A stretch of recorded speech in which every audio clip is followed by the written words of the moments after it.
గోమాత రక్షితో రక్షితః.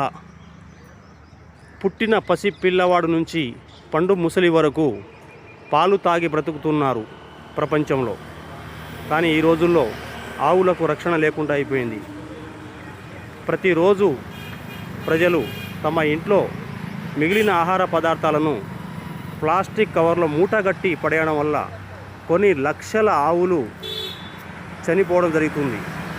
ఆ ప్లాస్టిక్ వ్యర్థాలు కడుపులో జీర్ణం కాక ఆవుల సంఖ్య గణనీయంగా తగ్గిపోతుంది.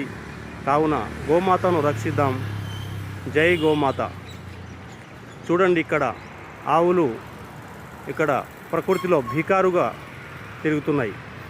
కుక్కలు మహారాజుగా కొన్ని ఇంట్లలో పోషించబడుతున్నాయి.